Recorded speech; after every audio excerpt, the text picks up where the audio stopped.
دوسرا قدم لاؤنج میں رکھا اور سامنے بیٹھی شخصیت کو دیکھ کر اسے لگا کہ کسی نے اس کا دل اس کے سینے سے الگ کر لیا۔ وہ سوچ بھی نہیں سکتا تھا کہ جس انسان کو اس نے ساری زندگی اس حویلی سے باہر تلاش کی ہے، وہ اسے اس کی اپنی حویلی میں ہی مل جائے گا۔ اس کی آنکھوں میں پانی تیرنے لگا۔ اس کا بھائی تیزی سے چلتا ہوا اس کے پاس گیا اور اسے جوش سے سینے سے لگا لیا۔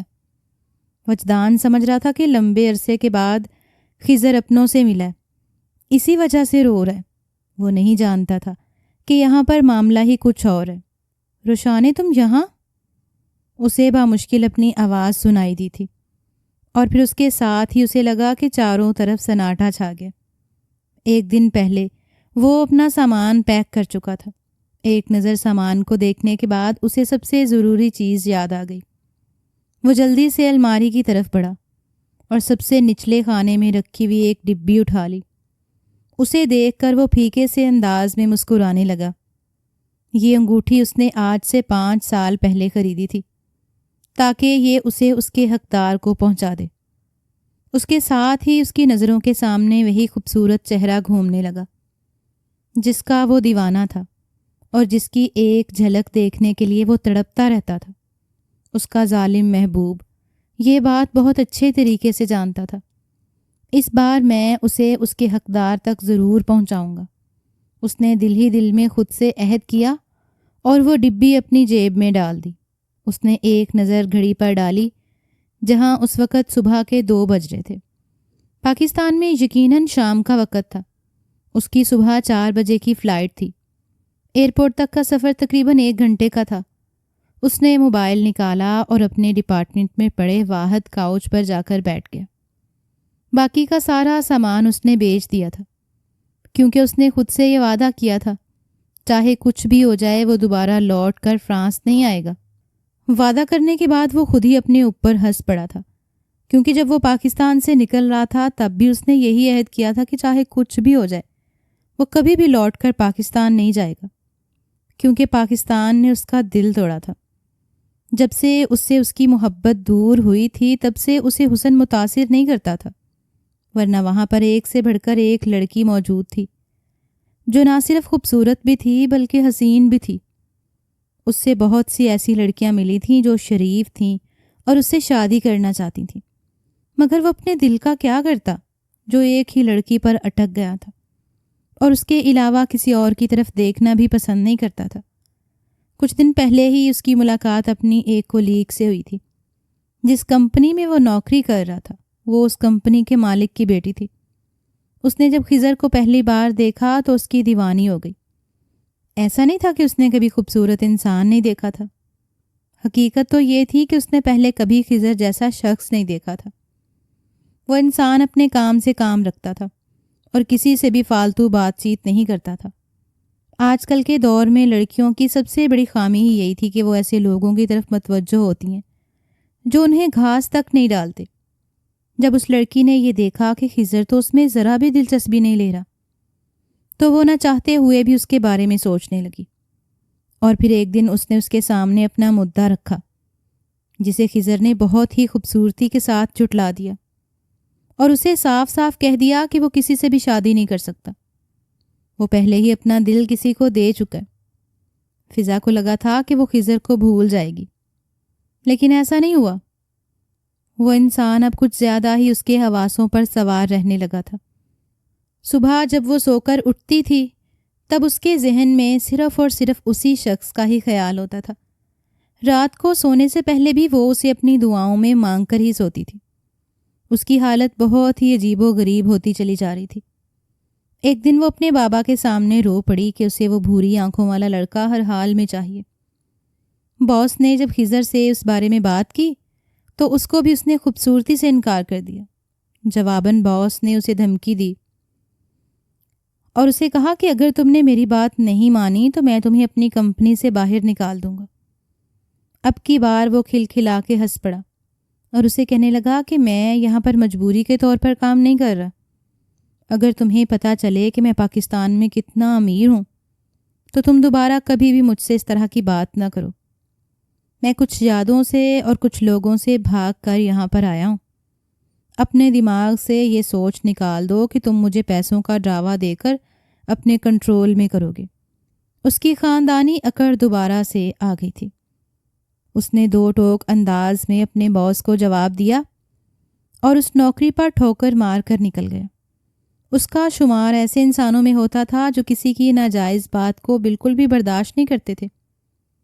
اگر اس کے سامنے اس کا باپ بھی کھڑا ہوتا اور وہ اس سے غلط بات کرتا تو خضر اسی وقت ہی اپنے باپ کو ٹوک دیتا۔ وہ کسی سے بھی نہیں ڈرتا تھا۔ اپنے رب کے علاوہ اسے کسی انسان کا خوف نہیں تھا۔ جہاں تک پیسوں کا معاملہ تھا تو وہ یہی سوچتا تھا کہ پیسہ آنے جانے والی چیز ہے۔ ابھی بھی وہ صرف اور صرف وقت گزاری کے لیے اس کمپنی میں کام کر رہا تھا۔ اس کے بعد اس نے وہاں پر اپنی ایک چھوٹی سی کمپنی کھولنے کا فیصلہ کیا۔ اپنے بھائی سے اپنے حصے کی جائیداد اس نے لے لی اور جتنا بھی پیسہ تھا وہ سارا ایک کمپنی میں لگا دیا۔ وہ اچھا خاصا چلاک انسان تھا۔ اس کے علاوہ اس کے پاس تجربہ بھی موجود تھا۔ اس کی محنت اور کوششوں کی وجہ سے کمپنی دن بدن پھولنے پھولنے لگی اور اس کا شمار فرانس کی بہترین کمپنیوں میں ہونے لگا۔ ہر جگہ پر صرف اور صرف اس کے چرچے تھے۔ بزنس کی دنیا میں اس نے بہت ہی تھوڑے وقت میں اپنا نام بنا لیا تھا۔ بڑے بڑے بزنس مین اس کے ساتھ کام کرنے کے خواہش مند تھے، مگر وہ صرف ان لوگوں کو چنتا تھا جو ابھی تک زیادہ ترقی نہیں کر پائے تھے۔ تھوڑے ہی عرصے میں اس کا سوشل سرکل بہت زیادہ بڑھ گیا۔ وہ اپنی خوشی اور غم اپنے آپ تک ہی محدود رکھتا تھا۔ اسے لگتا تھا کہ پہلے اس کی زندگی میں جتنے بھی معاملات خراب ہوئے ہیں وہ نظر لگنے کی وجہ سے ہی ہوئے ہیں۔ اس بار وہ پہلے جیسی غلطی نہیں کرنا چاہتا تھا۔ وہ حویلی کے اندر داخل ہوا تو بے بجان جلدی سے بھاگتی ہوئی اس کے پاس آئیں اور اسے دیکھ کر پرجوش انداز میں کہنے لگی، ارے چھوٹے صاحب، آپ تو پہلے سے بھی زیادہ خوبصورت ہو گئے۔ اس کی بات سن کر خضر کچھ بھی نہیں بولا اور اس سے پوچھنے لگا کہ باقی سب لوگ کہاں پر ہیں۔ بیبو جان نے پرجوش انداز میں بتایا کہ سب لوگ لاؤنج میں بیٹھے آپ کا انتظار کر رہے ہیں۔ آپ کی بھابھی جان بھی گھر پر ہی موجود ہیں۔ آج شام کو انہوں نے اپنی اماں کے گھر جانا تھا، لیکن آپ کی وجہ سے وہ لوگ بھی رک گئے ہیں۔ جلدی سے اندر چلیے، میں آپ کو سب لوگوں سے ملواتی ہوں۔ یہ کہہ کر وہ تیزی سے آگے کی طرف بڑھ گئی۔ خضر بھی خاموشی سے حویلی کے اندر داخل ہو گیا۔ اسے ایک جانی مانی آواز سنائی دی۔ وہ ایک لمحے کے لیے چونک گیا، لیکن دوسرے ہی لمحے اس نے اپنے ذہن کو جھٹکا اور اسے اپنا وہم قرار دے دیا، کیونکہ اس طرح کی آواز وہ پہلے بھی کئی بار سن چکا تھا۔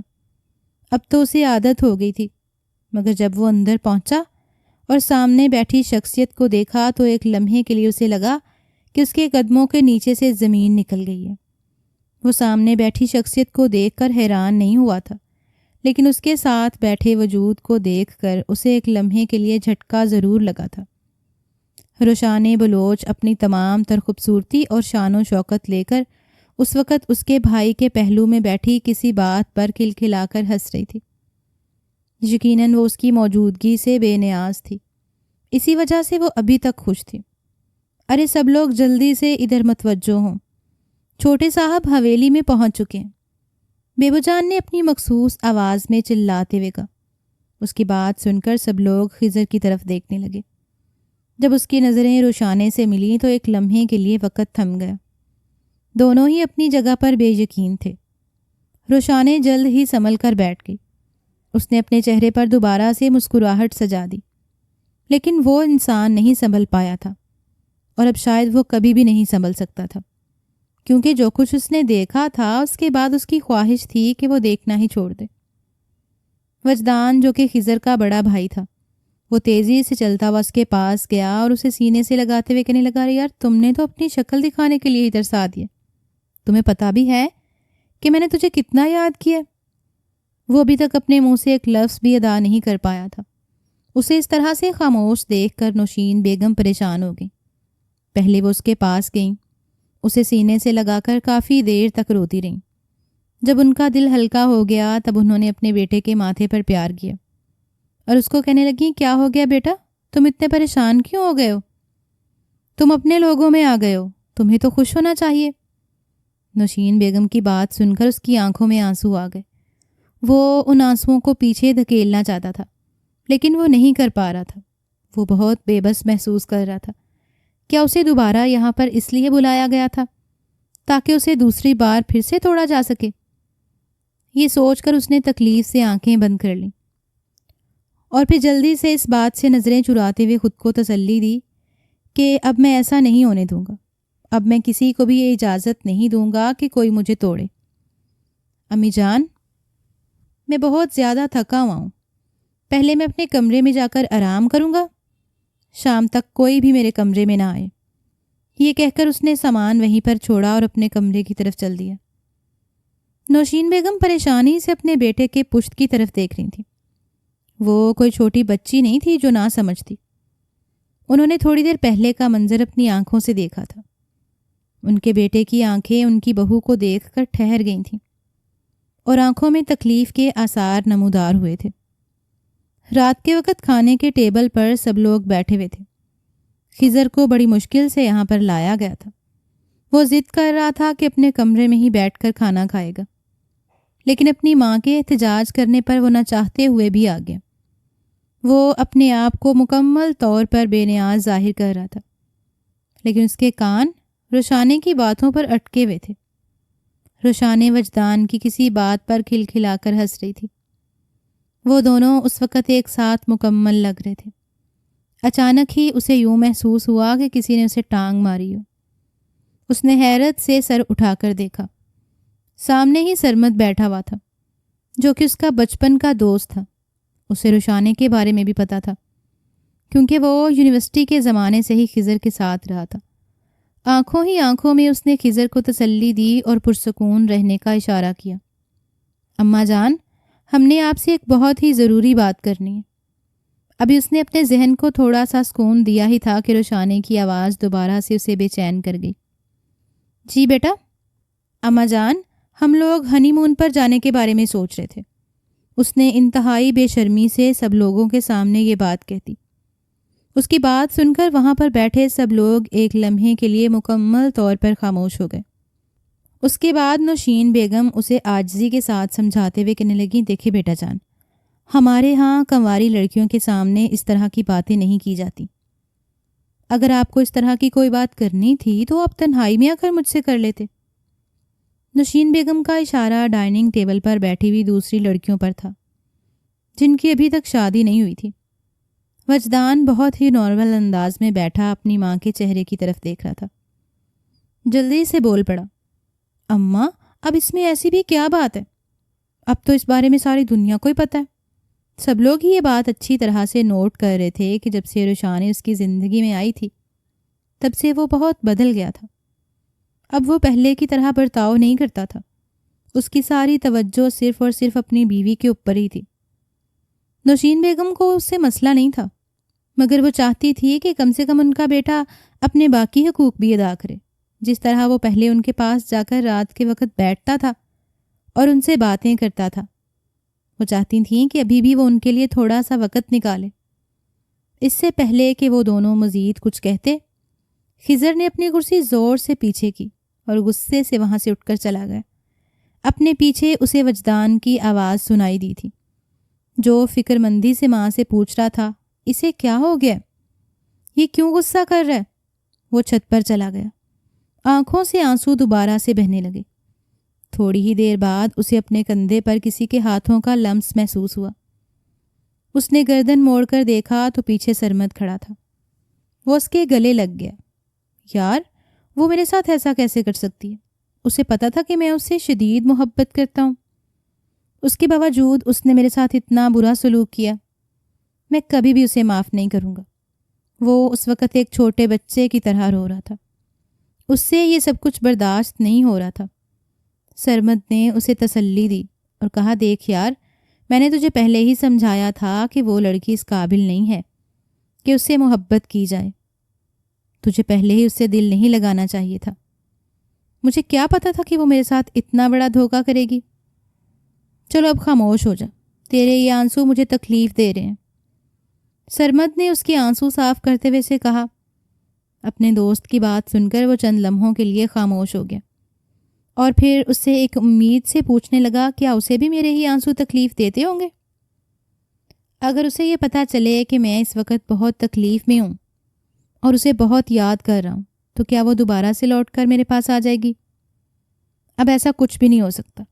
وہ تمہاری زندگی سے نکل چکی ہے، اب وہ کبھی بھی تمہاری زندگی میں واپس نہیں آ سکتی۔ بہتر یہی ہے کہ تم اس کو بھول جاؤ۔ میں اس کو کیسے بھول جاؤں؟ اسے بھولنا میرے لیے مشکل ہی نہیں، ناممکن ہے۔ یہ 5 سال تمہیں نہیں پتا میں نے کس قدر تکلیف میں گزارے ہیں۔ ایک لمحہ بھی ایسا نہیں تھا جب میں نے اسے نہ سوچا ہو۔ وہ ہر وقت ہی میرے ذہن میں سوار رہتی تھی، ہر وقت ہی میرے دل میں یہ امید لگی رہتی تھی کہ میں اسے دوبارہ سے ضرور حاصل کر لوں گا۔ اب تم اپنی یہ امید بھی توڑ دو، کیونکہ اب سب کچھ ہاتھ سے نکل چکا ہے۔ اب وہ تمہارے بھائی کی بیوی ہے۔ کیا تم اپنے بھائی کے ساتھ زیادتی کرنا پسند کرو گے؟ اس نے اپنا سر دونوں ہاتھوں میں گرا دیا اور وہیں زمین پر بیٹھ گیا۔ اس کے بعد اس نے سرمد کو کہا کہ تم یہاں سے چلے جاؤ، فی الحال میں تم سے کوئی بات نہیں کرنا چاہتا۔ وہ پوری رات اس نے سردی میں باہر ہی گزاری تھی۔ دن کا وقت تھا، وہ لاؤنج میں بیٹھا اپنا موبائل دیکھ رہا تھا۔ سامنے اس کی اور رشانے کی ویڈیوز چل رہی تھیں، جہاں رشانے کسی گانے پر گنگنا رہی تھی اور وہ بہت ہی پیار سے اس کے چہرے کو دیکھ رہا تھا۔ یہ ویڈیو اس نے 5 سال پہلے بنائی تھی۔ اچانک ہی کسی نے اس کے ہاتھ سے موبائل اچانک لیا۔ اس نے سر اٹھا کر دیکھا تو قریب ہی رشانے کھڑی تھی، جو انتہائی غصے سے اس کے چہرے کی طرف دیکھ رہی تھی۔ وہ گرراتے ہوئے کہنے لگا، یہ کیا طریقہ ہے؟ تمہیں اندازہ نہیں ہے کہ اس گھر میں میرا شوہر بھی موجود ہے؟ اگر اس نے یہ ویڈیو دیکھ لی تو میرے لیے مصیبت بن جائے گی۔ وہ اپنی محبوبہ کو دیکھ کر بے چین ہو گیا اور تیزی سے اس کے پاس جا کر کہنے لگا، تم کیسی ہو؟ تم ٹھیک تو ہو؟ کہ تم نے مجھے یاد کیا؟ وہ پاگلوں کی طرح اسے سوال پوچھ رہا تھا۔ روشانے اپنا سر دونوں ہاتھوں میں گرا کر مسلنے لگی۔ میں تمہیں پہلے جو کہہ رہی ہوں پہلے وہ سنو۔ اس کے ساتھ ہی اس نے وہ ویڈیو بھی ڈیلیٹ کر دی۔ دیکھ کر خضر مسکرانے لگا اور کہنے لگا، تمہیں کیا لگتا ہے کہ یہ ویڈیو صرف ایک ہی موبائل میں موجود ہے؟ بلکہ یہ میں نے تمام موبائلز میں سیو کی ہوئی ہے۔ میرے بھائی سے نکاح کرتے ہوئے کیا تمہیں ایک بار بھی مجھ پر ترس نہیں آیا؟ اس نے روشنی سے شکایت کرتے ہوئے کہا۔ اس سے پہلے کہ وہ اسے کوئی جواب دیتی، اچانک ہی وہاں پر وجدان چلا آیا۔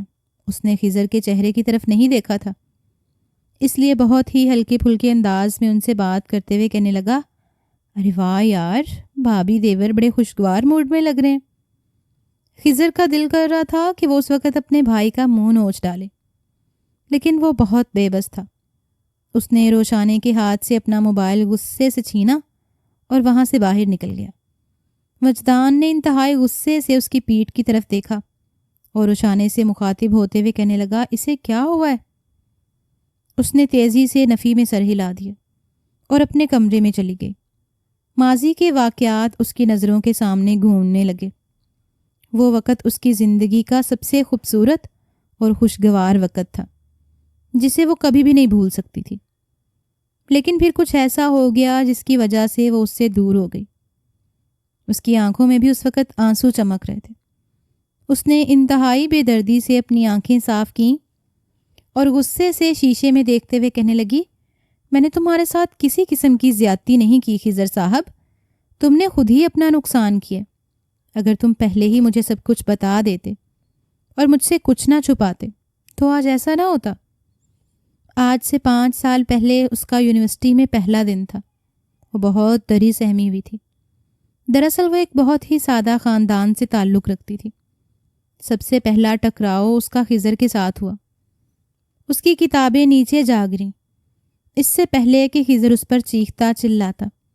جب اس کی نظر اس کے معصوم چہرے پر پڑی تو ایک لمحے کے لیے وہ ساری باتیں ہی بھول گئے۔ اسے یوں لگا جیسے آس پاس کی دنیا رک گئی ہو۔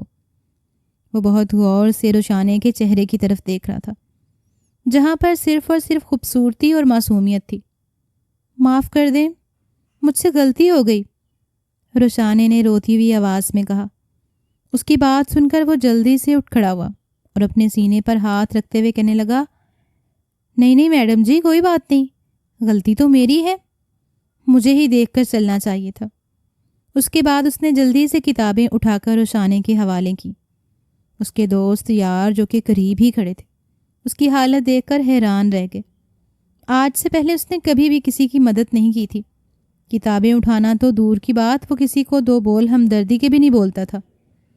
جہاں تک لڑکیوں کا سوال تھا تو وہ ان سے بہت چڑ کھاتا تھا۔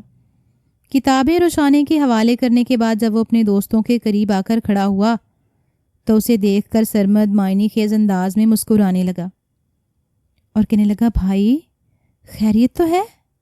لگتا تجھے بھی عشق کی بیماری لگ گئی۔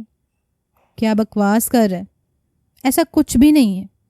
اسے خاموش کروانے کے بعد وہ دوبارہ سے گپوں میں مصروف ہو گئے۔ کلاس لینے کے بعد روشانے جب باہر نکلی تو اس کے ساتھ ایک لڑکی بھی تھی جس سے اس کی اچھی خاصی دوستی ہو گئی تھی۔ اس لڑکی کو روشانے نے بتایا کہ صبح خضر کے ساتھ اس کا ٹکراؤ ہو گیا تھا۔ وہ لڑکی اسے ڈانٹتے ہوئے کہنے لگی کہ خبردار جو دوبارہ کبھی تم نے اس لڑکے کے قریب جانے کی کوشش کی۔ یہ لڑکا ایک نمبر کا آوارہ انسان ہے، یہ یونیورسٹی کا سب سے بڑا گنڈا ہے، پتہ نہیں اپنے آپ کو کیا سمجھتا ہے۔ روشانے حیرت سے اس کے چہرے کی طرف دیکھنے لگی اور کہنے لگی، یار وہ تو اتنا سویٹ لگ رہا تھا، اس نے اتنے پیار سے مجھ سے بات کی۔ کیا یہ تم کیا کہہ رہی ہو؟ تم نے ضرور کوئی خواب دیکھ لیا۔ یہ انسان کسی سے بھی پیار سے بات نہیں کرتا، ٹیچر بھی اس سے بات کرتے ہوئے 100 بار سوچتے ہیں۔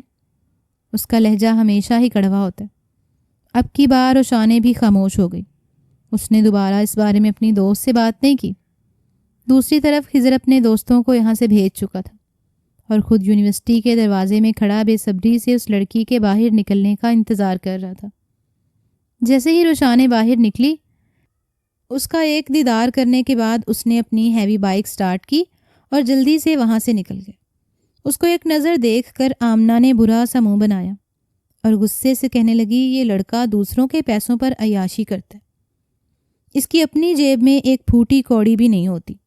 ابھی جو تم اس کی بائک دیکھ رہی ہو، یہ کچھ دن پہلے میں نے سرمد کے پاس دیکھی تھی۔ چھوڑو، دفع کرو، ہمیں اس سے کیا؟ روشانے نے کندھے اچکا دیے۔ وہ ایک غریب خاندان سے تعلق رکھتی تھی، لیکن پہلے اسے کبھی بھی اپنی غریبی کا احساس نہیں ہوا تھا۔ آج جب وہ یونیورسٹی گئی اور اس کا سامنا مختلف لڑکیوں اور لڑکوں سے ہوا تو اسے اندازہ ہوا کہ روشانے ان کے مقابلے میں کچھ بھی نہیں ہے۔ گھر آنے کے بعد سب سے پہلے اس نے اپنی ماں سے لڑائی کی۔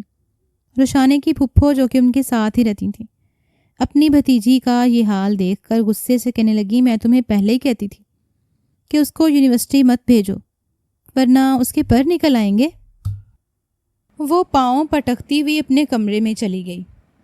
پوری رات وہ یونیورسٹی کے لڑکے لڑکیوں کے بارے میں ہی سوچتی رہی۔ دل ہی دل میں اس نے فیصلہ کر لیا تھا کہ وہ بہت جلد ہی کسی امیر لڑکے کو اپنے جال میں پھنسا لے گی۔ اگلے دن اس کا سامنا دوبارہ سے خضر کے ساتھ ہوا جو کہ اس کی کلاس سے باہر ہی کھڑا تھا۔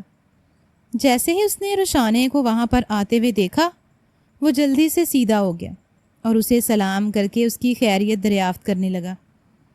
روشانے جواب دیے بغیر اس کے پہلو سے گزرنے ہی لگی تھی کہ اس نے غصے سے اس کی بازو پکڑ لی اور گھراتے ہوئے کہنے لگا، تمہاری ہمت بھی کیسے ہوئی میرے سوال کو نظر انداز کرنے کی؟ وہ بیچاری سب کے لیے بالکل بھی تیار نہیں تھی۔ اس کی آنکھوں میں آنسو آ گئے، جسے دیکھ کر وہ بھی نرم پڑ گیا۔ اسے اپنی غلطی کا احساس ہوا۔ اس سے پہلے کہ وہ اسے مزید کچھ کہتا، پروفیسر وہاں پر چلا آیا اور خضر کو دیکھتے ہوئے کہنے لگا، بیٹا آپ یہاں پر کیا کر رہے ہیں؟ جہاں تک مجھے یاد ہے آج آپ کی کلاس نہیں ہے، پھر آپ یونیورسٹی میں کیا کر رہے ہیں؟ سر جی، میں نے آپ کو پہلے بھی بتایا تھا اور ابھی بھی بتا رہا ہوں کہ اس یونیورسٹی میں صرف اور صرف میرا راج چلتا ہے۔ میں چاہے تو کلاس کے دن یونیورسٹی میں آؤں یا پھر چھٹی کے دن، آپ کو اس سے کسی قسم کا کوئی مسئلہ نہیں ہونا چاہیے۔ بہتر یہی ہے کہ آپ اپنے کام سے کام رکھیے۔ روشانے کو خضر کا یہ لہجہ بہت ہی زہر لگا تھا۔ وہ ان لوگوں سے شدید نفرت کرتی تھی جو استاد کی عزت کرنا نہیں جانتے تھے۔ ساری یونیورسٹی یہ بات بہت اچھے طریقے سے نوٹ کر رہی تھی کہ جہاں پر روشانے بلوچ بیٹھی ہوتی تھی وہاں پر خضر جا کر کھڑا ہو جاتا تھا یا پھر آگے پیچھے گھومنے لگتا تھا۔ یہ دیکھ کر سب لوگ ہی لطف اندوز ہو رہے تھے۔ ایک دن سرمد اپنے دوست کے پاس گیا اور اس سے 2 ٹوک بات کرنے کا فیصلہ کیا۔ یار تجھے کیا ہو گیا؟ کیوں سب لوگوں کے سامنے اپنا تماشا بنا رہے؟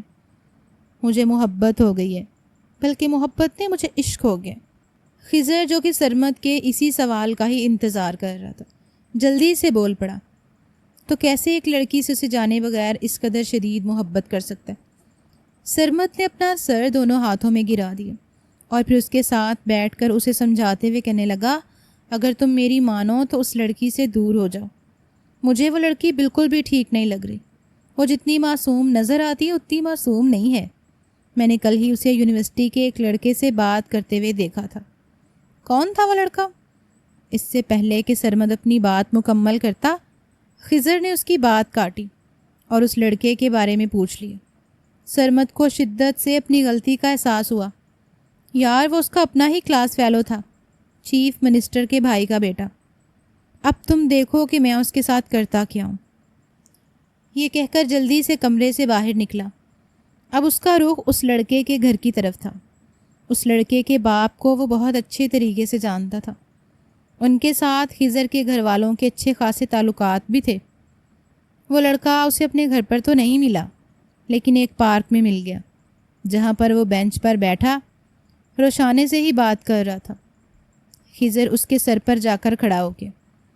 جب اس نے لڑکے کے منہ سے روشانے کا نام سنا تو اس کا پارا گھوم گیا۔ اس نے آگے دیکھا نہ پیچھے اور اس لڑکے کے چہرے پر تھپڑوں اور گھونسوں کی بارش شروع کر دی۔ وہ بیچارہ اس سب کے لیے بالکل بھی تیار نہیں تھا۔ دوسری طرف جب روشانے نے اس کے چیخنے کی آواز سنی تو وہ بھی پریشان ہو گئی۔ خضر کی آواز سن کر اسے کسی حد تک اندازہ تو ہو چکا تھا کہ وہاں پر کیا ہو رہا ہے۔ اپنا غصہ اتارنے کے بعد اس نے جلدی سے موبائل اٹھایا اور دو ٹوک انداز میں کہا، روشانے میری بات کان کھول کر سن لو، تم صرف اور صرف میری ہو۔ تمہاری یہ غلطی میں آخری سمجھ کر معاف کر رہا ہوں، کیونکہ میں نے تمہیں اپنی محبت کے بارے میں بتایا نہیں تھا۔ اب اگر دوبارہ تم نے کسی اور لڑکے کی طرف دیکھنے کی بھی کوشش کی یا پھر کوئی اور لڑکا تمہاری طرف بڑھا تو مجھ سے برا کوئی بھی نہیں ہوگا۔ تم یہ بات یاد رکھو کہ تمہارے نام کے ساتھ صرف اور صرف خضر کا نام ہی لگے گا۔ میں تم سے کل یونیورسٹی میں تفصیل سے اس بارے میں بات کروں گا۔ یہ کہہ کر اس نے کال کاٹ دی۔ روشانے کا دل تیزی سے دھڑک رہا تھا۔ پہلی بار کسی نے اس سے محبت کا اعتراف کیا تھا۔ یہ احساس اس کے لیے بہت نیا اور منفرد تھا۔ اس کے دل میں گدگدی ہو رہی تھی، جبکہ لبوں پر ہلکی سی مسکان پھیلی ہوئی تھی۔ وہ سوچ بھی نہیں سکتی تھی کہ کوئی انسان اس کے پیچھے اس قدر پاگل ہو سکتا ہے۔ شام کے وقت وہ باہر نکلی۔ اسے حد سے زیادہ مسکراتا دیکھ کر اس کی ماں کو کچھ غلط ہونے کا احساس ہوا۔ انہوں نے اپنی بیٹی سے پوچھا، کیا ہو گیا؟ آج تمہارے دانت کچھ زیادہ ہی نکل رہے ہیں۔ اس نے اپنی ماں کی بات کا برا نہیں منایا اور ہنستے ہوئے کہنے لگی، امی جان، ایک تو مجھے آپ کی بھی سمجھ نہیں آتی۔ جس دن میں ناراض ہوتی ہوں اس دن بھی آپ کو مسئلہ ہوتا ہے، اور جس دن میں خوش ہوتی ہوں تب بھی آپ کو پریشانی لاحق ہو جاتی ہے۔ بیٹا مجھے تمہارے خوش ہونے سے کوئی پریشانی نہیں ہے، میں نے صرف اور صرف وجہ جاننی ہے جس نے تمہیں مسکرانے پر مجبور کر دیا۔ اب کی بار وہ شرمانے لگی۔ اس سے پہلے کہ وہ کچھ کہتی، اس کی ماں اس کے پاس آئی اور کانوں میں سرگوشی کرتے ہوئے کہنے لگی، بیٹا ایک بات جو میں نے تمہیں پہلے بھی سمجھائی تھی اور اب بھی سمجھا دیتی ہوں، اگر کسی لڑکے کا چکر ہے تو پہلے یہ چکر اپنے دل و دماغ سے نکال دو، کیونکہ تمہاری شادی ہم کبھی بھی خاندان سے باہر نہیں کریں گے۔ مت بھولو کہ ہم بلوچ قوم ہیں، اور بلوچ صرف اپنے ہی لوگوں میں شادی کرنا پسند کرتے ہیں۔ یہ کہہ کر اس کی ماں وہاں سے چلی گئی، جبکہ اسے لگا تھا کہ کسی نے اس کا دل چھلنی کر دیا ہو۔ آج ہی تو اس نے خواب دیکھنا شروع کیا تھا اور آج ہی اس کی ماں اس کے خواب توڑنے کے در پہ ہو گئی تھی۔ ایک آنسو ٹوٹ کر اس کی آنکھوں سے گرا اور زمین پر گر کر جذب ہو گیا۔ اس نے دل ہی دل میں یہ عہد کیا تھا کہ اب وہ خاندان کی روایات کو کسی خاطر میں نہیں لائے گی۔ بچپن سے ہی ایسا ہو رہا تھا۔ خاندان کی روایات کو دیکھتے ہوئے وہ اپنی خوشیوں کو قربان کرتی آ رہی تھی۔ اس بار اس نے بغاوت کرنے کا فیصلہ کر لیا تھا۔ اس کی پھپھو جان کو جو ڈر لاحق تھا اب وہ وہی کام کرنے جا رہی تھی۔ اس پر نہ تو اسے کسی قسم کا خوف محسوس ہو رہا تھا اور نہ ہی کوئی پچھتاوا تھا۔ اگلے دن جب وہ یونیورسٹی گئی تو وہ پہلے ہی اس کے انتظار میں بیٹھا ہوا تھا، اور ایک دن کے اندر ہی اس نے پوری یونیورسٹی میں یہ مشہور کر دیا تھا کہ روشانے اس کی ہونے والی بیوی ہے۔ کوئی بھی اس کی طرف غلط نظر اٹھا کر دیکھنا پسند نہ کرے۔ احمد کے ساتھ جو سلوک وہ کر چکا تھا اس پر احمد بہت غصے میں تھا۔ اس کا بس نہیں چل رہا تھا کہ وہ خضر کو تباہ و برباد کر کے رکھ دے۔ روشانے کی یہی خواہش ہوتی کہ وہ سارا دن اسی سے ہی کال پر بات کرتا رہے، جبکہ خضر اور بھی دوسرے کاموں میں مصروف رہتا تھا۔ یہ نہیں تھا کہ اس کی محبت کم ہو گئی تھی، وہ ابھی بھی روشانے سے بہت محبت کرتا تھا، لیکن اس کی مصروفیات تھوڑی سی بڑھ گئی تھیں۔ ایک بار ایسا ہوا کہ اس نے روشانے سے 1 ہفتے تک کال پر بات نہیں کی، کیونکہ وہ گاؤں کے ایک مسئلے میں الجھا ہوا تھا۔ اس دوران روشانے کی دوبارہ سے احمد کے ساتھ دوستی ہو گئی۔ احمد کو بہت اچھے طریقے سے بچا تھا کہ اس کی یہ دوست ایسے لوگوں کو پسند کرتی ہے جو امیر ہیں۔ اس نے روشانے کے دماغ میں یہ بات ڈال دی کہ خضر ایک بہت ہی غریب انسان ہے جو کہ اپنے امیر دوستوں کے پیسوں پر عیاشی کرتے۔ اس کے پاس تو اپنا ایک گھر بھی موجود نہیں ہے، وہ تمہیں کیسے ایک پرسکون زندگی دے سکتا؟ بہتر یہی ہے کہ محبت کے جال میں سے نکلو، ہوش کے ناخن لو اور کسی ایسے انسان کے ساتھ شادی کرو جو تمہاری ساری خواہشات پوری کرنے کی ہمت رکھتا ہو۔ اگلے دن جب خضر واپس آیا تو سب سے پہلے اس نے روشانے سے ملاقات کی۔ اس بار اس نے اپنے محبوب سے پوچھ ہی لیا کہ تم کون سا کام کرتے ہو؟ وہ چند لمحوں کے لیے خاموش ہو گئی اور پھر اسے کہنے لگا کہ جیسے کہ تم دیکھ رہی ہو کہ میں ابھی پڑھائی کر رہا ہوں۔ جیسے ہی میری پڑھائی مکمل ہوگی مجھے یقین ہے کہ ایک اچھی نوکری مل جائے گی۔ وہ جان بوجھ کر روشانے کو تنگ کرتا تھا۔ اس نے روشانے سے یہ بات چھپائی ہوئی تھی کہ وہ ایک بہت بڑے جاگیردار کا بیٹا ہے۔ گاؤں میں جتنی بھی زمینیں ہیں وہ انہی کی ہیں، اس کے علاوہ ان کے باغات اور کاروبار بھی ہیں۔ یہ بات نہ صرف اس نے اپنی محبوبہ سے بلکہ یونیورسٹی کے دوسرے بچوں سے بھی چھپا کر رکھی ہوئی تھی، کیونکہ وہ نہیں چاہتا تھا کہ اس کے بیک گراؤنڈ کی وجہ سے لوگ اسے پسند کریں یا پھر اسے ڈرنا شروع کر دیں۔ وہ اپنا ایک نام بنانا چاہتا تھا، اپنی ایک پہچان بنانا چاہتا تھا، لیکن اس چکر میں وہ سب لوگوں کا ناپسندیدہ بن گیا تھا۔ اس نے فیصلہ کیا تھا کہ جیسے ہی اس کی ڈگری مکمل ہوگی وہ اسے اپنے گھر والوں سے ملوائے گا۔ اسے یہ بھی لگتا تھا کہ روشانے کا شمار ایسی لڑکیوں میں ہوتا ہے جنہیں پیسوں سے دلچسپی نہیں ہوتی، وہ صرف اور صرف ایسے لوگوں کو پسند کرتی ہیں جو انہیں عزت اور محبت دیتے ہیں۔ مگر اس بار وہ غلط تھا۔ روشانے کو پہچاننے میں اس نے غلطی کر دی تھی۔ اب اس کی جگہ وہ احمد کے ساتھ گھومنے پھرنے لگی تھی۔ احمد اسے مختلف مال میں لے کر جاتا تھا، اسے مہنگی مہنگی شاپنگ کراتا تھا، اس کے علاوہ اسے اپنی گاڑی میں بھی گھماتا تھا۔ وہ یہ سب کچھ اب محبت کے ہاتھوں مجبور ہو کر نہیں کر رہا تھا، بلکہ وہ تو صرف اور صرف خضر سے بدلہ لینا چاہتا تھا۔ جو ذلت اس نے سہی تھی وہ چاہتا تھا کہ اب ویسی ہی ذلت خضر بھی سہے۔ اس نے ان دونوں کے درمیان پھوٹ ڈال دی تھی۔ وہ روشانے کو جان بوجھ کر دوسرے لڑکوں سے بات کرنے کے لیے اکساتا تھا۔ جب وہ ان سے بات کرتی تھی تو پوری یونیورسٹی میں طوفان آ جاتا تھا۔ خضر اس لڑکے کو سب یونیورسٹی کے سامنے دھو کر رکھ دیتا تھا۔ کافی عرصے تک یہ تماشا چلتا رہا۔ روشانے کو کبھی کبھار یہ احساس ہوتا تھا کہ وہ اپنے محبوب کے ساتھ غلط کر رہی ہے، لیکن پھر اگلے ہی لمحے دولت محبت پر حاوی ہو جاتی۔ پچھلے کچھ دنوں سے ان کے خاندان میں ایک مسئلہ چل رہا تھا۔ دراصل وہ لوگ چند سال پہلے ہی شہر میں شفٹ ہوئے تھے۔ پہلے وہ جس گاؤں میں رہتے تھے وہاں کے چودھری کی روشانے پر گندی نظر تھی۔ اپنی بیٹی کو اس سے بچانے کے لیے وہ لوگ شہر چلے آئے، لیکن کچھ دن پہلے چودھری نے دوبارہ سے ان لوگوں کو یہاں پر رہتے ہوئے دیکھ لیا۔ روشانے کا باپ اپنی بیٹی کے لیے بہت پریشان تھا، اور پھر ایک رات کسی کو کچھ بتائے بغیر ہی وہ اپنے خاندان کو لے کر دوبارہ سے گاؤں چلے گئے۔ جلد بازی میں وہ اپنا موبائل بھی یہیں پر بھول گئی تھی۔ خضر پچھلے کچھ دنوں سے مصروف تھا۔ جیسے ہی اس کی مصروفیت ختم ہوئی، اس سب سے پہلے اس نے اپنی محبوبہ کو کال ملائی، لیکن اس کا نمبر مسلسل بند جا رہا تھا۔ یہ دیکھ کر وہ پریشان ہو گیا۔ دن تیزی سے گزرتے جا رہے تھے، لیکن اس کی محبوبہ کی کوئی خبر نہیں تھی۔ وہ اس کی یاد میں مجنوں بن گیا تھا، پاگلوں کی طرح اسے تلاش کر رہا تھا۔ اس نے یونیورسٹی بھی چھوڑ دی تھی۔ اپنی زندگی اس نے صرف ایک ہی مقصد بنا لیا تھا، اور وہ تھا روشانے کو تلاش کرنا۔ وہ اس کے لیے بہت فکر مند تھا۔ ہزاروں طرح کے وہم اور وسوسے اسے پریشان کر رہے تھے۔ احمد نے جب یہ سب کچھ دیکھا تو خاموشی سے پیچھے ہٹ گیا۔ اس کا مقصد صرف اور صرف خضر کو تکلیف پہنچانا تھا۔ اور اس مقصد میں وہ کسی حد تک کامیاب بھی ہو گیا تھا۔ شہر کا ایک ایک کونا اس نے چھان کر رکھ دیا تھا، لیکن وہ لڑکی اسے کہیں بھی نہیں ملی۔ دراصل روشانے کا والد اسے لے کر خضر کے گاؤں آیا تھا۔ یہاں پر ان کا ایک دوست رہتا تھا۔ اسے تلاش کرتے ہوئے خضر کو 2 سال گزر گئے تھے۔ اس دوران وہ اپنے گاؤں بھی جاتا رہتا تھا۔ ایک دن وہ ندی کی طرف جا رہا تھا جب اچانک ہی اس کی نظر ایک لڑکی پر پڑی جو کنویں کے قریب کھڑی پانی بھر رہی تھی۔ روشانے کی اس کی طرف پشت تھی۔ وہ اس وجہ سے دونوں ایک دوسرے کو دیکھ نہیں پائے۔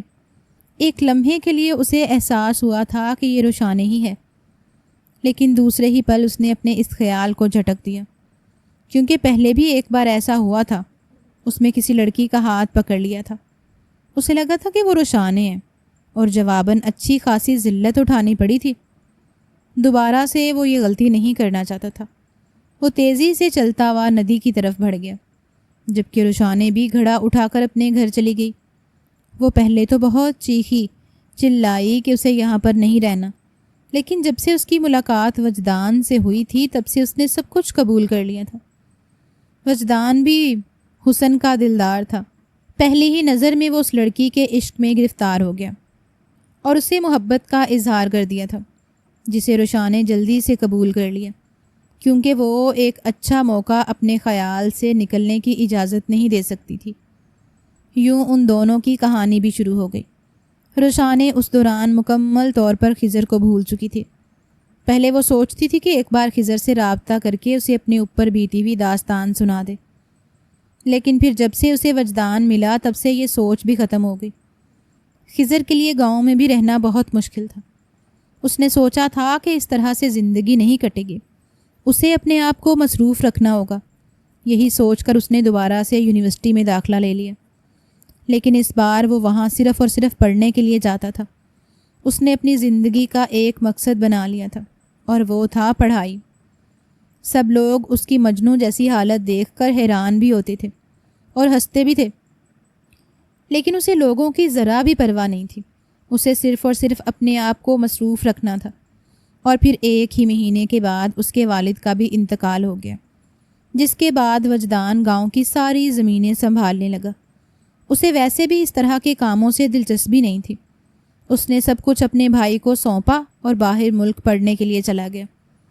اس کی ماں نے اسے منع کیا تھا اور ڈانٹا تھا کہ تمہارا بھائی یہاں پر اکیلا سب کچھ کیسے سنبھالے گا، بہتر یہی ہے کہ اپنے بھائی کے پاس ہی رکو۔ اب وہ اپنی ماں کو کیا بتاتا کہ اسے اس ملک کے نام سے ہی وحشت محسوس ہوتی ہے۔ وہ بس کسی طرح سے پاکستان سے نکلنا چاہتا تھا۔ وہ سوچ رہا تھا کہ جب آب و ہوا اور فضا تبدیل ہوگی تو سب کچھ ٹھیک ہو جائے گا، مگر ایسا کچھ بھی نہیں ہوا۔ جس دن وہ حویلی سے نکل رہا تھا اس دن روشانے بھی حویلی کے اندر ہی داخل ہو رہی تھی، لیکن دونوں پھر ایک دوسرے کو نہیں دیکھ سکے۔ شاید ان کی قسمت میں ہی یہی لکھا تھا۔ اس کے جانے کے 2 سال بعد ہی اس کے بھائی نے شادی کر لی۔ اس بار سب خاندان والوں نے بہت واویلا مچایا تھا۔ روشانے کے والد صاحب بھی سب کے لیے راضی نہیں تھے، لیکن پھر جب روشانے انہیں دھمکی دی کہ بغاوت کرے گی تو وہ خوفزدہ ہو گئے۔ وہ ایک عزت دار شخص تھے اور انہیں چاہتے تھے کہ چھوٹی سی غلطی کی وجہ سے وہ اپنی عزت کھو بیٹھیں۔ یوں وہ وجدان کی زندگی میں شامل ہو گئی، لیکن جلد ہی اسے اندازہ ہوا کہ یہ شادی اسے ویسی محبت نہیں دیتی جیسی محبت اسے خضر سے ملی تھی۔ کبھی کبھار اسے پرانی یادیں ستانے لگتی تھیں۔ خضر کے لیے اب روشانے کی موجودگی میں زندگی گزارنا بہت مشکل ہو گیا تھا۔ اس نے آخری بار روشانے سے بات کرنے کا فیصلہ کیا، کیونکہ وہ یہ تکلیف برداشت نہیں کر سکتا تھا۔ وہ اس سے اس کی بے وفائی کی وجہ پوچھنا چاہتا تھا۔ شام کے وقت وہ اسے صحن میں بیٹھی ہوئی ملی۔ وہ تیزی سے اس کے پاس گیا اور 2 ٹوک انداز میں بات کی۔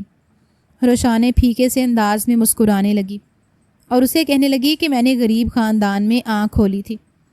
میری ہمیشہ سے خواہش تھی کہ میری شادی کسی امیر شخص سے ہی ہو۔ یہی وجہ تھی کہ میں نے یونیورسٹی میں بھی داخلہ لیا تھا۔ تم نے جب مجھ سے محبت کا اظہار کیا تو میں نے بھی قبول کر لیا۔ بعد میں جا کر مجھے احساس ہوا کہ صرف محبت سے ہی گزارا نہیں ہو سکتا۔